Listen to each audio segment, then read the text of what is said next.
Scott for Scots here. You ever want to grow new grass faster? Kinda like when you press the 2x playback button on your podcast so you can speed through episodes. Except with Scott's Turf Builder Rapid Grass, you're speeding your way from a thin and damaged lawn to a thicker, stronger one in just weeks. Bit too fast, maybe slow it down, okay. Let's just go back to normal speed. Get a bag of Scott's Turf Builder Rapid Grass today. It grows grass 2 times faster than seed alone when applied at the new lawn rate, subject to proper care. Feed your lawn. Feed it. A Royal Caribbean vacation is all the vacations in one vacation. It's a hike that volcano, zip that zipline, surf that flow rider, cabana chilling, island hopping, sushi for lunch, lobster for dinner, ice cream all day vacation. A perfect day at Coco Cay Private Island in the Bahamas with a waterslide skyscraper and hot air balloon vacation, and it's all on one Royal Caribbean vacation. Visit RoyalCaribbean.com and come see the Royal Caribbean. Ships Registry, Bahamas.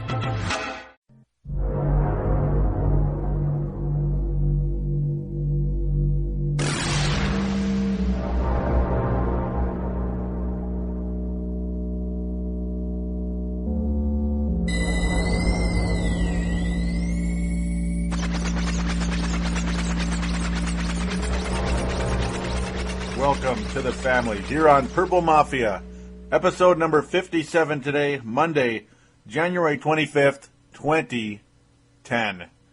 You may have noticed a very different introduction to Purple Mafia today, which is available on thesportstuff.com and on iTunes. We thank each and every one of you always for downloading and listening to this show, which is available here in the Twin Cities and, of course, worldwide. Purple Mafia Minnesota Vikings show. But as mentioned, the intro, completely different today because the curse lives on, folks. The curse lives on.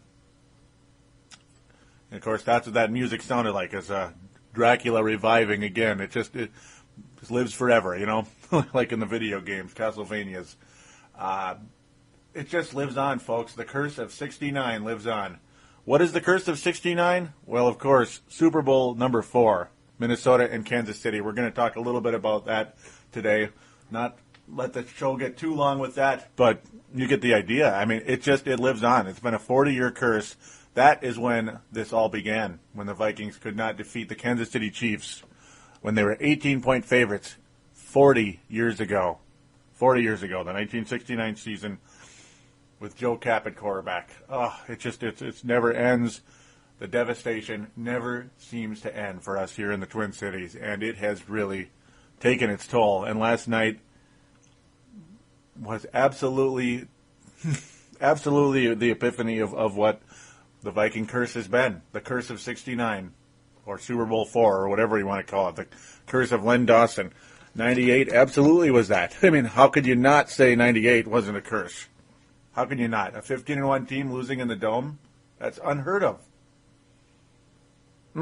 15-1 team losing in the Dome to end the playoffs before they even make it to the Super Bowl. And, of course, 41 donut against the New York Giants. Yeah, that's got curse written all over it as well.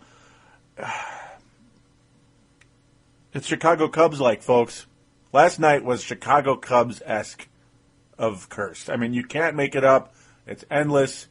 And we're going to get into that in a second, though. We're going to get into that in a second because first we got to review the AFC Championship briefly, very briefly, because I'm a nice guy, and that's what I do best, is be a nice guy. That's about it, right? No, not really.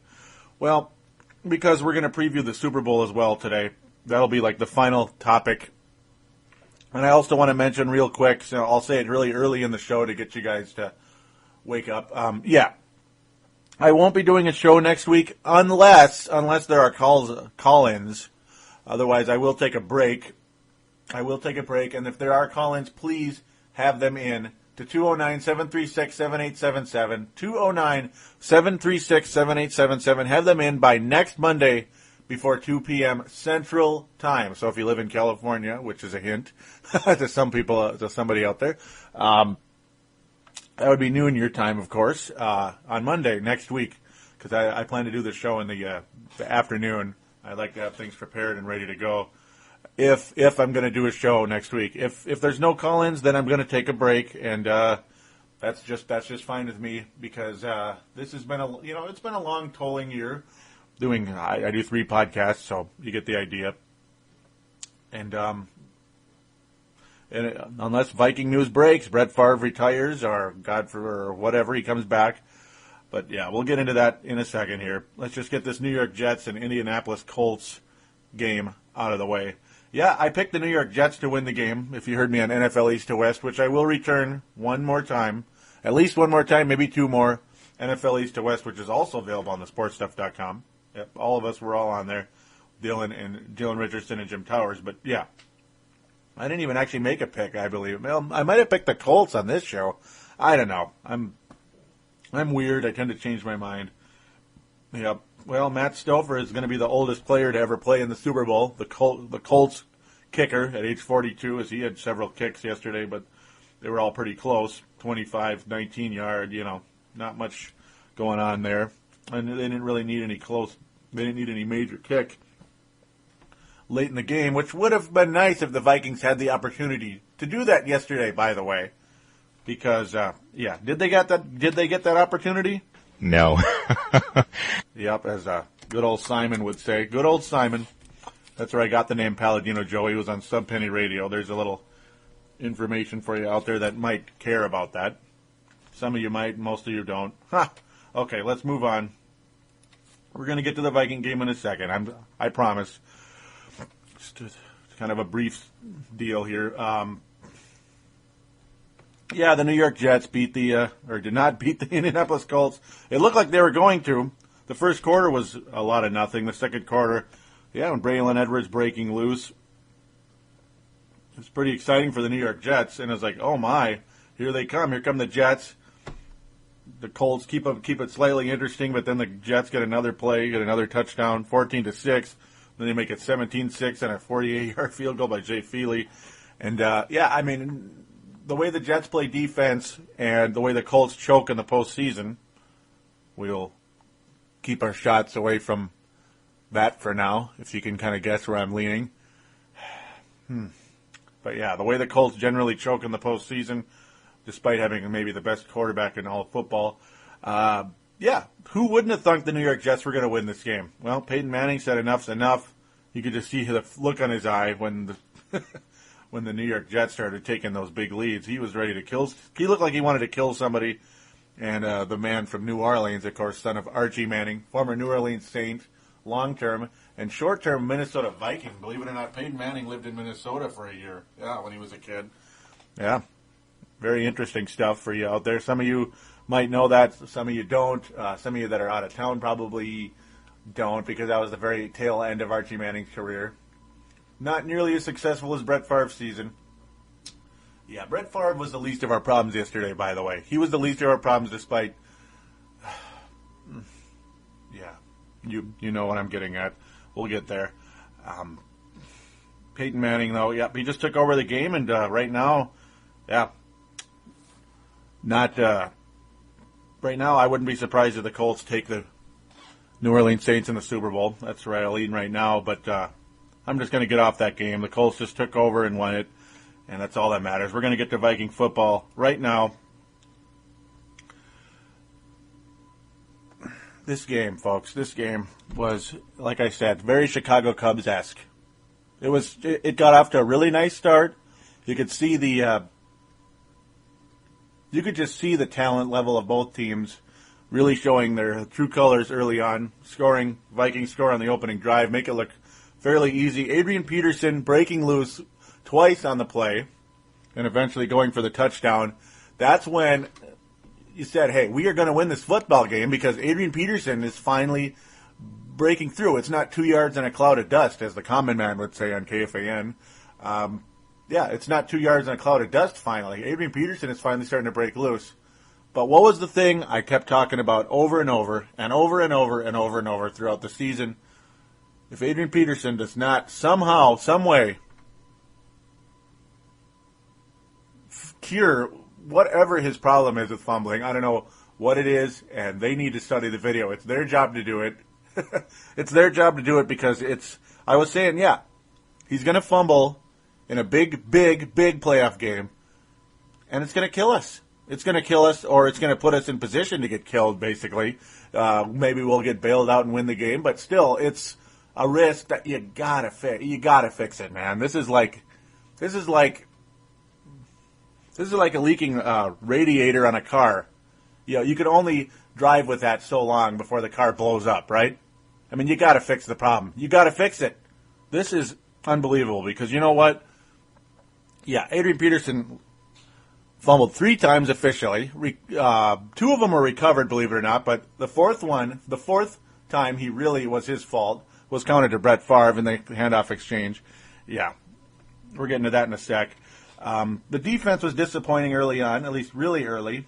The first drive, when the Saints rushed right through the Vikings, it just kind of gave me the impression of, yeah, this is really going to be an old shootout at the old corral. But then after that, things kind of tensed up a little bit, other than when the Vikings went down the field one more time.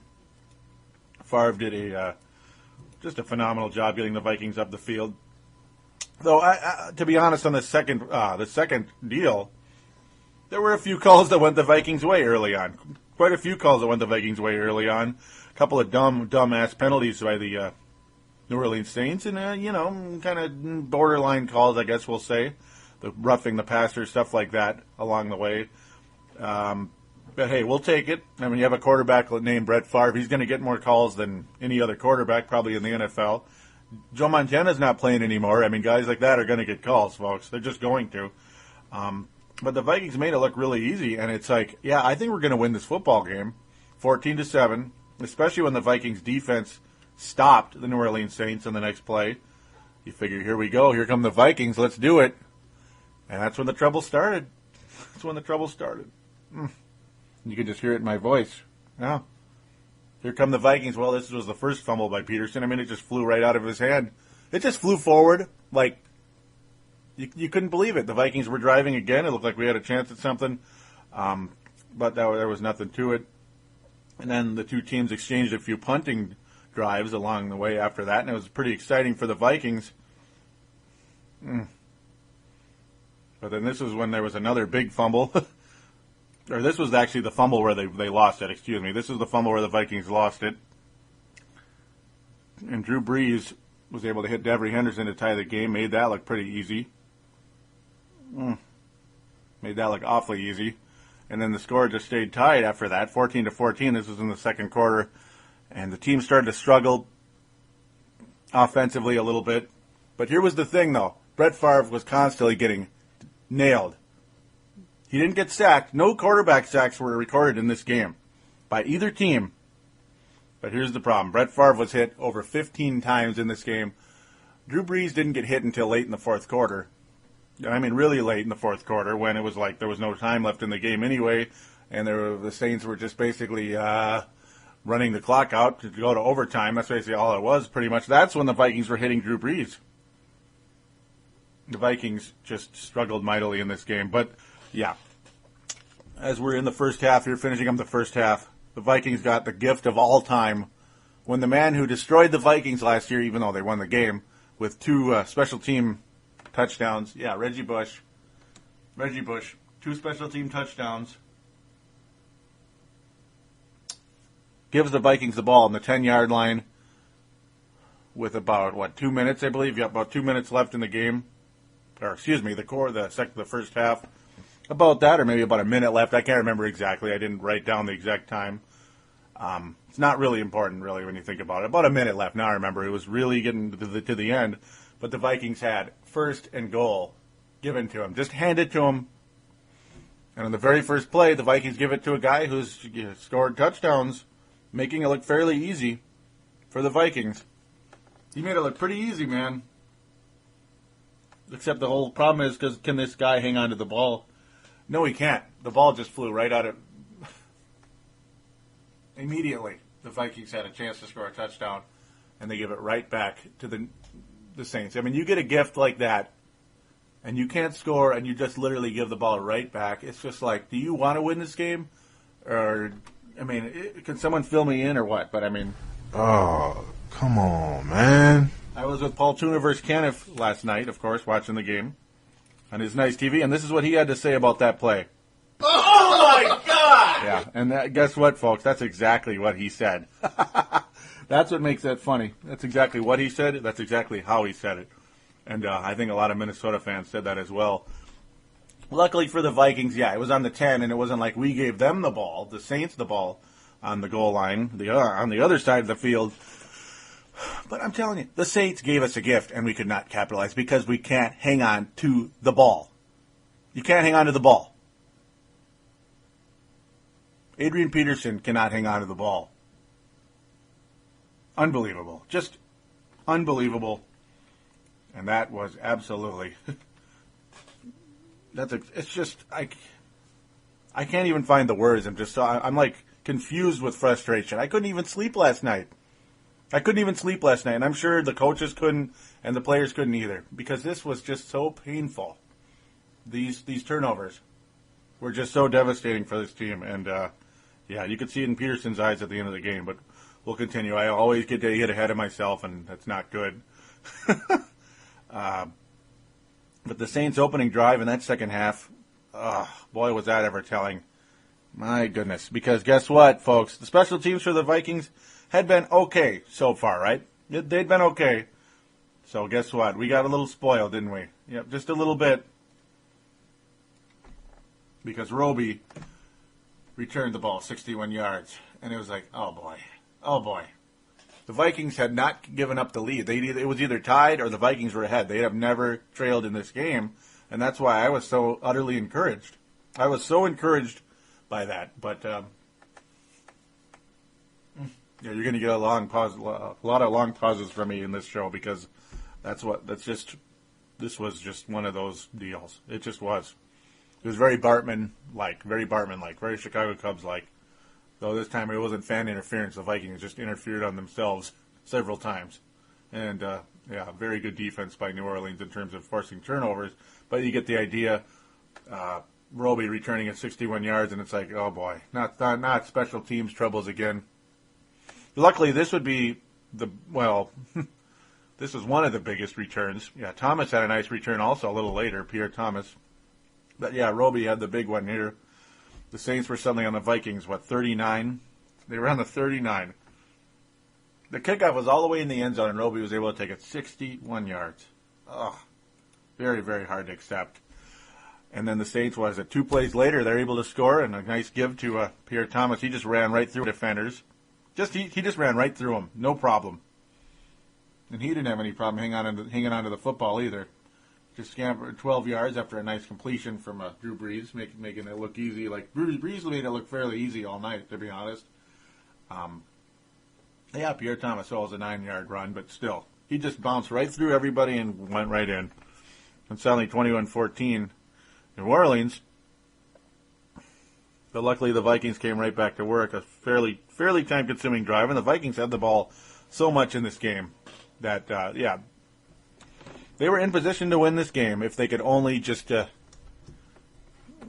protect the ball better from this ball-hawking defense. I mean, this defense of the New Orleans Saints.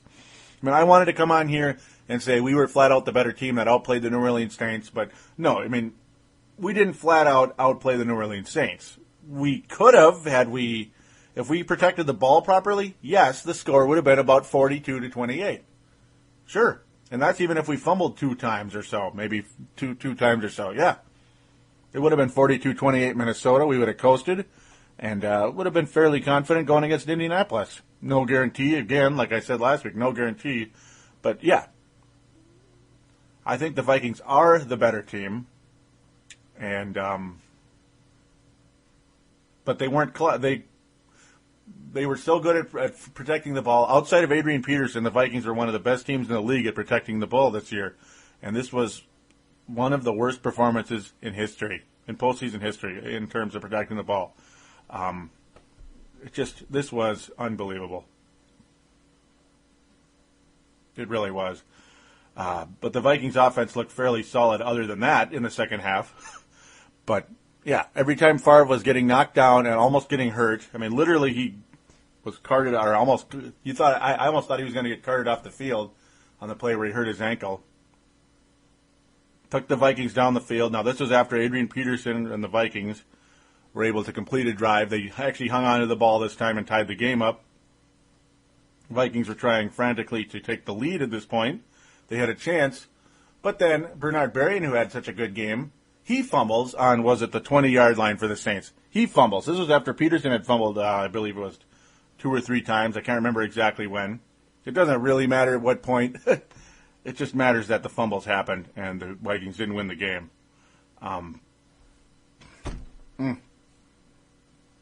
And if I'm a little bit off my game right now, folks, I'm sorry, but that's what happens. That's what happens when you're just, in a state of shock from what took place. And you didn't get much sleep, because I really didn't. I'm sure some of you guys didn't either.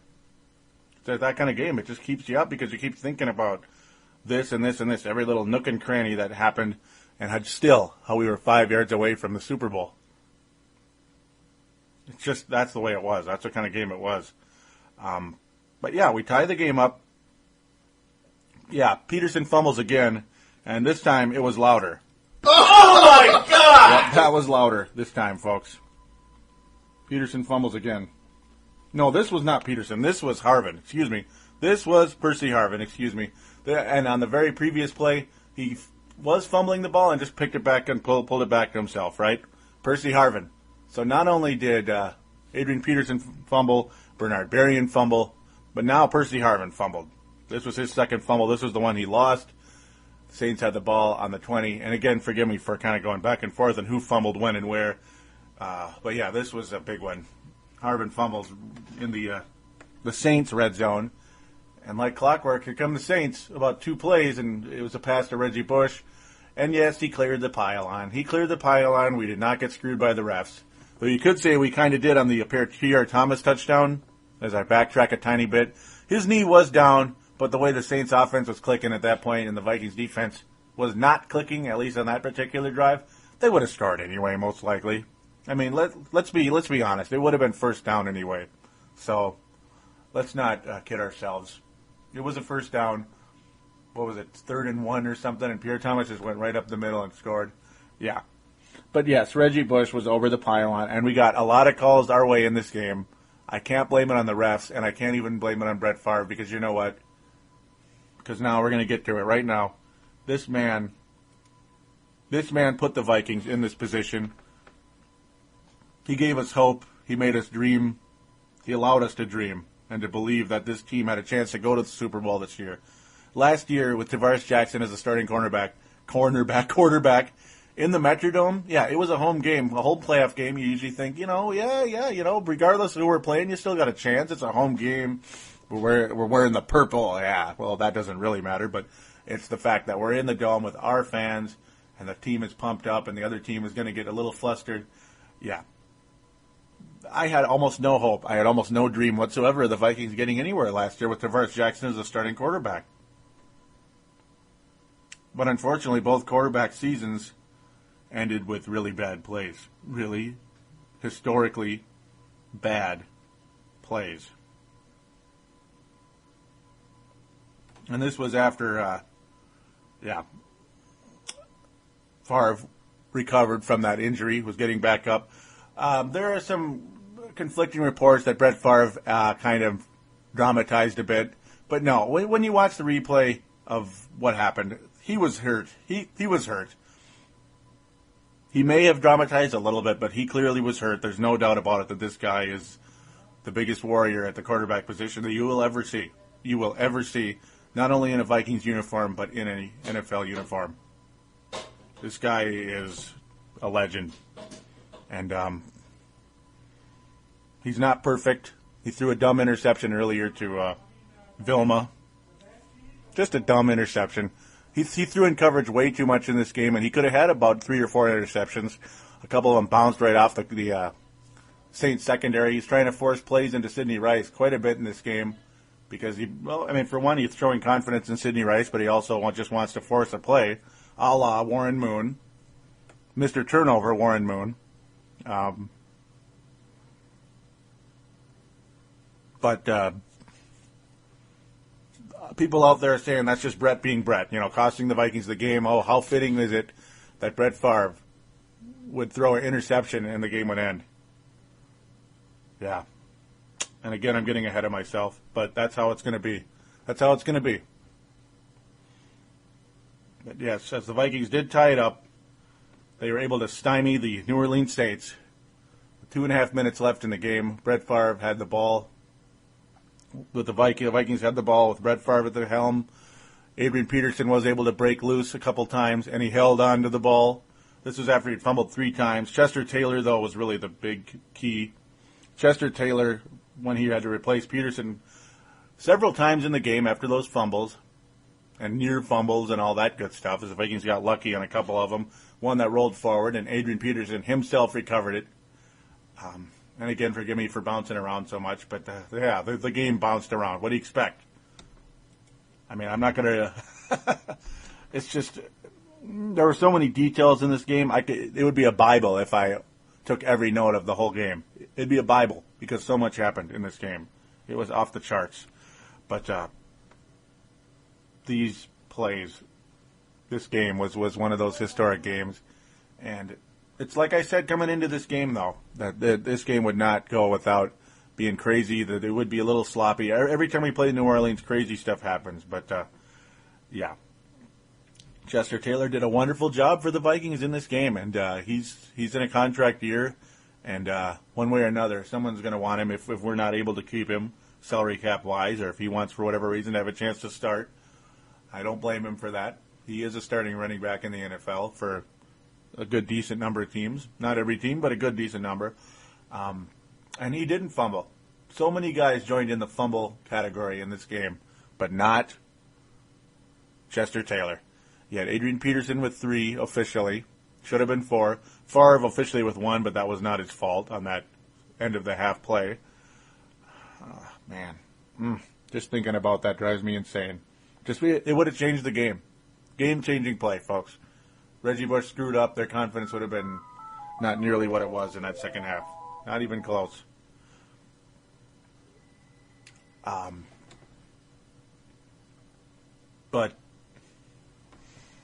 yeah, you had Percy Harvin fumble twice, but really one was lost. You had Bernard Berrien lose one when the Vikings were in the Saints' red zone. Another major chance for the Vikings to do something. Favre was getting up after hit after hit after hit after hit, and continuously would get screwed over by other players on this team. He screwed himself over on the Vilma pass, absolutely. The pass to Vilma, the interception. But he was trying to force it to Rice. Yep. Yeah, because it was twice that he was trying to force it to Rice. There's 2 interceptions, by the way. But those fumbles really killed us so much. It was, well, I'm going to get to the final quote on that in a little bit. Because as the Vikings did have that ball in that drive, we still believed. After all the fumbling, all the fumbles, we still had a chance to be in position to win the game. I mean, that just shows you... It shows you the Vikings do have heart, obviously. They played well despite all the fumbles. In spite of all the fumbles, the Vikings did play well. The defense absolutely saved this team and kept them in the game.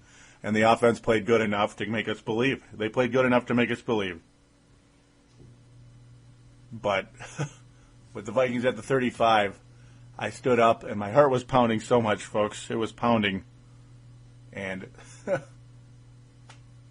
the apartment I was in, I was like, I just told Paul that there's going to be an earthquake in this building because my heart's pounding so hard because we are literally 5 yards away from a Super Bowl.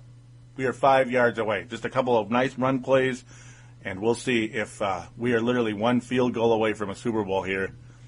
Maybe we pound it in a couple more plays. But then the unthinkable happens, folks. The curse of 69, when the Vikings were favored by 18 points over the Kansas City Chiefs, who, by the way, is again lost 23-7, and they didn't score that 7 until the game was totally out of reach and there was no time left. Yeah, the curse of 69 returns because the Vikings had 12 men on the field. 12 men on the field. A 51-yard field goal attempt by Ryan Longwell. I'm telling you, 75 to 80% chance he would have made it, right? 75 to 80% chance. Now we're pushed back to 56, but we still have the ball. 3rd and 15. And it was like, oh my God, this is so scary. We still had the ball. Maybe something good will happen. Instead of handing the ball off, we see Favre holding the ball and running. But there's a huge hole in front of him. There's the line of scrimmage. I was thinking Favre is going to keep running and he's going to slide. He'll gain about 5 yards and slide, right? Just hold on to the ball, slide, and then we'll go for the kick. Because there's the 5 yards that we lost, right? He was almost at the line of scrimmage. But instead, he does the unthinkable. He throws the ball inside of coverage to a triple team Sidney Rice. And everything went out of the building at that point. There went the Super Bowl. And it wasn't over yet because we knew the Saints weren't going to really be able to score unless they had some type of miracle play. There was no time left on the clock. They had about 3 seconds. But what does overtime always do to the Vikings? And what does overtime always do after a play like that? It almost never works out. About 99% of the time, the team that blew the opportunity at the end does not win the game. They just don't. And the Vikings did not win the game, as you all know, of course. The coin toss thing always drives me nuts. Now, this is going to annoy some people out there. It's a simple little thing, but I'm going to say it. How many times has it been tails? It's tails, I swear to God, 90% of the time. You would think they would call tails, right? But no. Steve Hutchinson every single time is called heads, and we always lose on the coin toss when we call heads before overtime. It's just every time. And it's been like that in the past, too. It's always tails. And remember, the all. This is just kind of a funny thing, but it's true, though. It is freaking true. These coins are cursed, too, because they're always tails. And I don't know why people don't catch on to that. It just seems to always be that way. You get about an 80% chance if you call tails for whatever reason. I don't know what it is. Some of you might want to come in with me with that. But do you remember Jerome Bettis, Pittsburgh Steelers years ago? Yeah, that was tails too, right? And it was. The coin actually was tails. He halfway said heads, tails, but yeah, it's always tails. So enough of that. I'm not going to get a conspiracy that, oh my God, the Vikings always get screwed on a coin toss. We're cursed. But yeah, we are cursed. We are cursed, but not because of the coin toss. It's because tails is always right and we're too stupid to call it. It just, I don't know. God forbid, though, we call tails and we'd still lose it. But whatever. The coin toss did not cost us the game. That was a bad luck thing.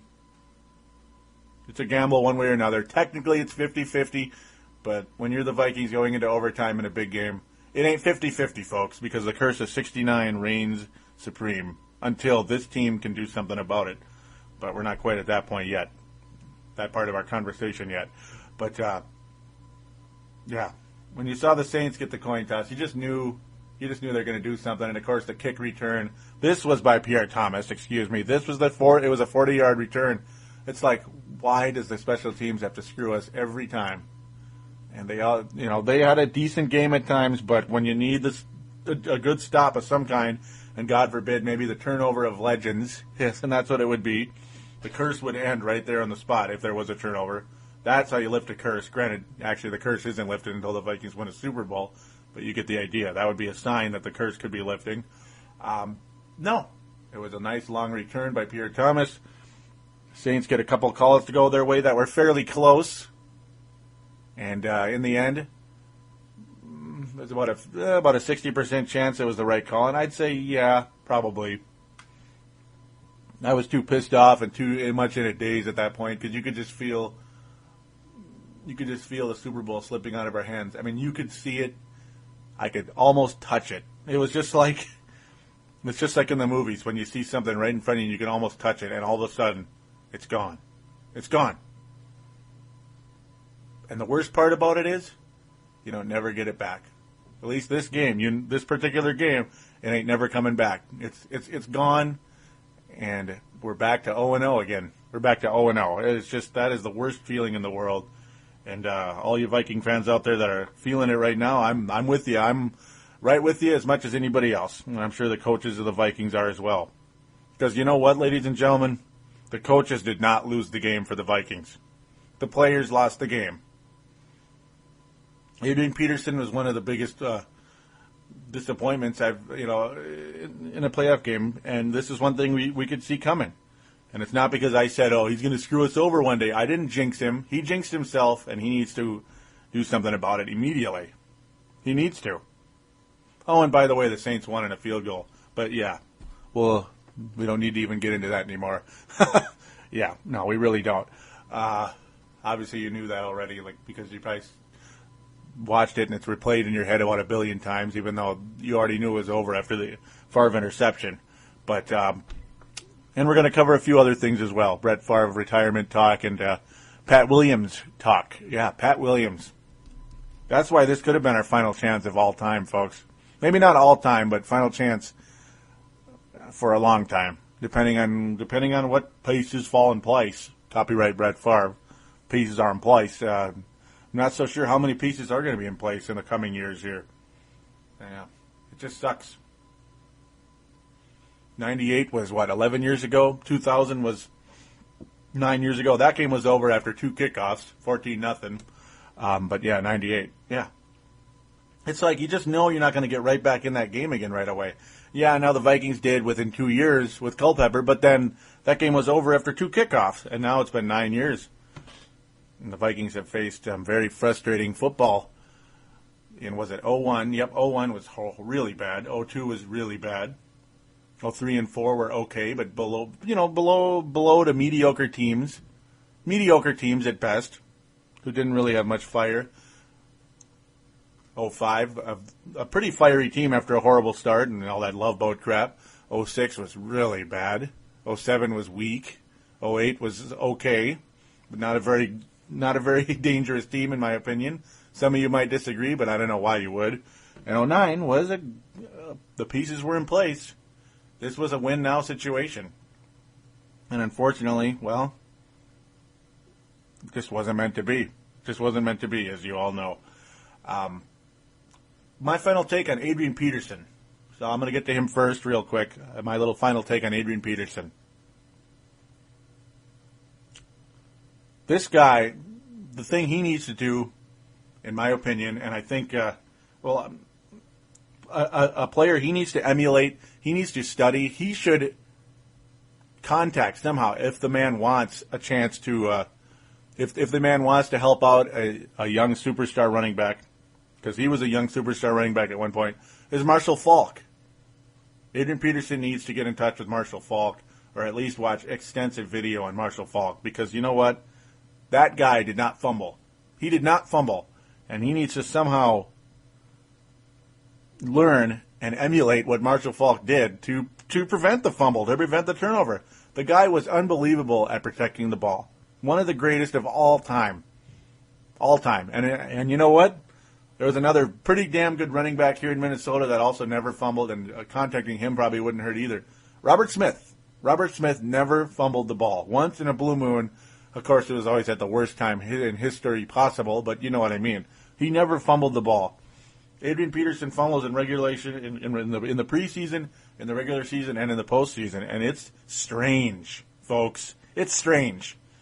And boy, oh boy, did it rub off on other players. And no, yeah, you do got to give credit to the New Orleans Saints. That is what they do. Greg Williams, that is exactly what he does. That's what he wants out of his defense. And it screwed the Vikings over. The Saints could have been the team that blew it at home. I mean, they very well could have blown it at home because the Vikings still were good enough to beat them. They still were good enough to beat the Saints until the Chicago Cubs type play by Brett Favre. Chicago Cubs level play, folks. Yeah, it's been over 100 years since they've won a World Series. Yeah. Let's just hope it's not 100 years till the Vikings win the Super Bowl. But you get the idea. That was at that level. It really was. The what ifs live on forever and ever for this team until they win a Super Bowl. The what ifs. The 4 Super Bowls and the 4 NFC Championship games. Now we've lost 4 of each. The Vikings were perfect in NFC Championship games until '87. Yeah, so now we're getting to that level. I won't even go there. Just thinking of the next level, right? Oh boy, that better not happen. That better not happen. So now it'll be a minimum of 34 years till the Vikings reach the Super Bowl, if they so come back and really come back with a vengeance next year. But, of course, the schedule will be tougher than ever. 2 consecutive division championships and an NFC championship game appearance. Schedule's going to be tough next year. And, again, you don't know who's going to return.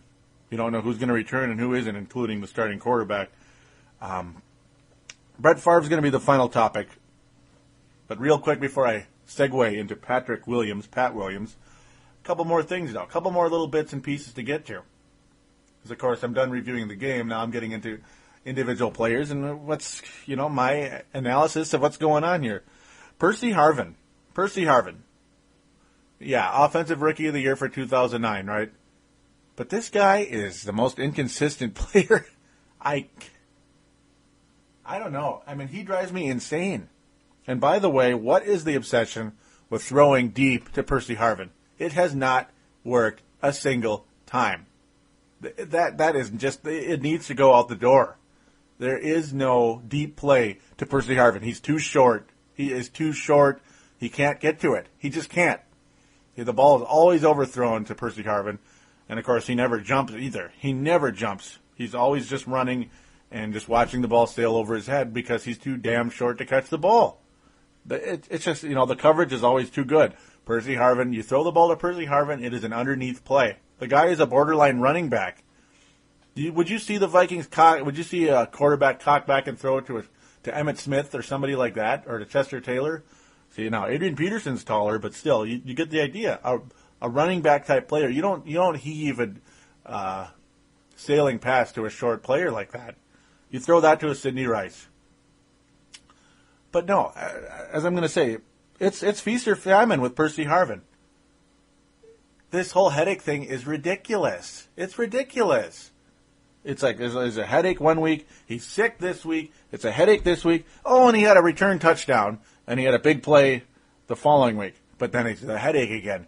And then the next week he stinks because the headache the headache is still issued because he didn't get to practice. And then the next week he explodes for a touchdown, and then we got the headaches again. What the hell's going on with Percy Harvin? What the hell's going on? I mean, he's in and out. He's up and down like a yo-yo. I just hope and pray that this migraine issue can be solved. Now, I know it's a medical thing, but it needs to get solved. They solved it with Terrell Davis, and you saw what he became, unfortunately, until an ACL tear. That had nothing to do with migraines, folks. Nothing to do with migraines, and that screwed up his career, unfortunately. But they solved it with Terrell Davis, and look what he did. Just amazing career. So I'm not guaranteeing anything out of Percy Harvin. Nothing. I am not guaranteeing anything because I really don't know what we're going to get out of him. I really don't know. He was invisible yesterday. And, of course, the 2 fumbles. The fumbleitis rubbed off on everybody yesterday. It was off the charts. Off the charts. But, yes, Percy Harvin, if you can get more consistent play, and, of course, a year older, a year wiser, a year stronger, and a year better, well, there you go. That is very encouraging, and that's the good part. He's one of the core players that's extremely young. And, of course, I already got into Adrian Peterson. He's extremely young, so that does give hope that the Vikings may have another return to the NFC Championship game in less than 9 years. It might not be 9 years again, so we'll see. Quarterback position, well, yeah, that's the final issue, and I keep jumping into it real quick.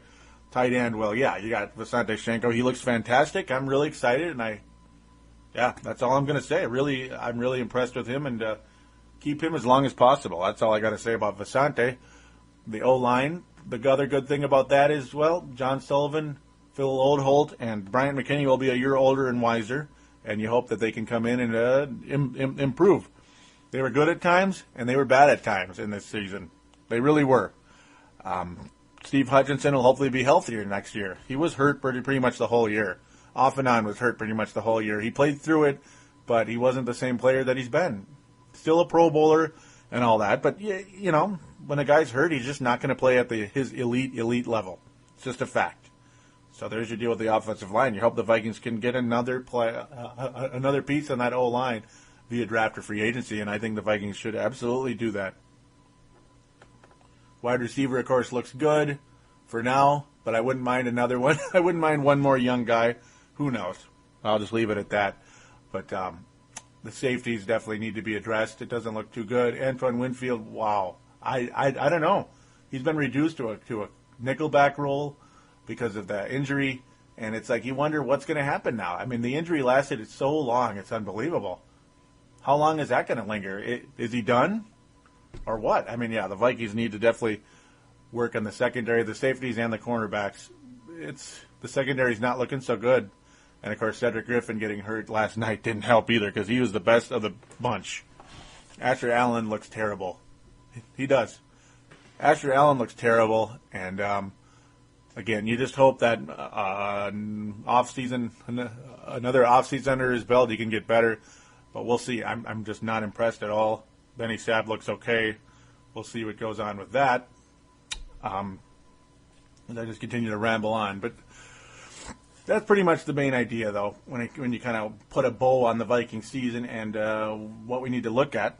There's some more stuff we're going to get into, of course, over the course of this offseason. I mean, there's going to be a billion shows. We're going to talk free agency and all that. So that was kind of a brief bow on the season, you can say, and what we saw from them in the game and what they need to do to improve and, yeah, what's going to happen. So now with the defensive line, there's just one guy of note right now. So hopefully the others will all be here. Pat Williams. How scary is this? Pat Williams might be retiring. Very possible. He's already 37 years old. I didn't realize. For the longest time I was saying he was 34. Now he's 37. And yeah, he's not the only star player who might retire. He said on Monday it's 50-50 on whether he'll return for the final year of his contract. Yeah, he's still got 1 year left, and he might not even come back. Second oldest player on the Vikings. Yeah. So there's another thing to worry about. You might be losing your run-stopping Pat Williams. Now you have other guys like Fred Evans and such, and even LaTroy Guion, who I like a lot. He's kind of like he's a guy who gets sacks more than he probably does run stops, but he did a little of both, and he looked okay. So we're going to have to really hope for the best with Pat Williams and hope the Vikings can address it. If we lose Pat Williams, maybe is it Fred Evans? Is it LaTroy Guion? Or do we got to turn to somewhere else? One way or another, that is going to be one hell of a loss because he was awfully valuable in the Cowboy game, and he was awfully valuable last night as well, despite the fact he's a little in and out because of his age. He's a bigger guy, obviously. He's a very round guy. And, he had a little bit of injury, so maybe he's getting sick of it. Maybe. He's mentally drained, though. Mentally drained. Was his comment after that loss to the Saints. Just not cool. And, of course, Favre also mentally drained, as you can imagine. I'm gonna get to the final topic now. Final topic. Before this gets too long. Because I'm worn out, too. You could probably hear it in my voice. I'm unbelievably worn out. What's going to happen with Brett Favre? That's the million-dollar question. And the talk across the league right now, it's unlikely that he's going to return. It's unlikely. Unfortunately, that is the talk. And the talk is he's also already made his decision. He already made his decision a month ago. That was a quote from Ryan Longwell. He mentioned that on the Paul Allen show today. And yeah, it wouldn't be surprising if Favre does finally retire for good. It's unfortunate, but Favre did everything but win a Super Bowl, or at least he didn't take us there either. And of course, the NFC Championship game ends in devastating fashion, just like last time for him in 2007. Very, very, very, very depressing. And of course, the beating he took yesterday was astronomical. Astronomical beating that Brett Favre took from the New Orleans Saints, a team that I didn't really fear all that much. Yeah, they didn't, defensive line, yeah, they didn't sack. They didn't really get to Kurt Warner in terms of sacks, but they hit him an awful lot, and then unfortunately, same thing with Favre. The sacks don't always tell the story. It's the hits. Favre took a lot of hits. But still, the good part was he still had a chance to win the game. And the bad part, of course, was on one major play, he failed miserably. And I mean historically. Historical mistake by Brett Favre. And it, I'm not going to say it tarnished his season or his legacy. It sure as heck doesn't tarnish his legacy. Though some idiots out there who need to keep their mouth shut are saying that's Brett for you and ha-ha, screw the Vikings and all that good stuff. No, that's idiotic. Brett Favre did what he could for this team for most of the year. Just made one horrendous play, and he did it at the wrong time. The wrongest of wrong times. So now the possibility that Favre will retire is, now we look at possible quarterbacks. And I'm going to just go over this really brief, ultra brief. But yeah, the possibilities could go Matt Hasselbeck because Pete Carroll might want to go with someone else. Donovan McNabb could be available. Also, there's Tim Tebow. The Vikings hopefully try to draft him or acquire him in the draft somehow via trade or something.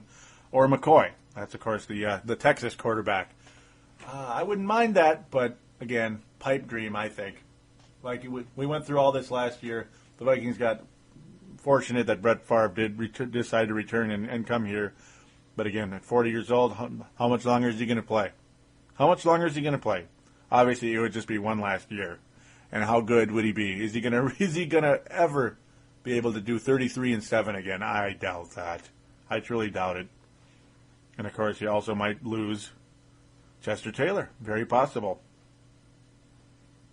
Very possible that Chester Taylor won't be coming back. That sucks. Totally sucks. So we'll just have to wait and see what happens there. Cute ideas with the four quarterbacks out there, McNabb, Hasselbeck, whatever. But I got a feeling we're going to look at Tavares and Sage again next August. And that's unfortunate. So it's come down to this. Will the Vikings ever rid themselves of the curse? Because you know what, folks? My final statement on the game, this is it right here, for all of you wondered.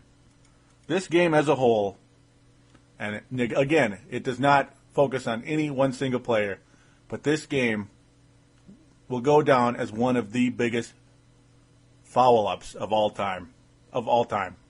Because the Vikings should have won this game. They absolutely had it in their grasp. But this was blown at a Chicago Cubs astronomical level. So that is my closing statement on the Vikings game. And the question becomes now, will this team ever be lifted of the curse of 69? For the Vikings to do that, they need to face their fears and rid this team of the curse. But until then, the curse lives on.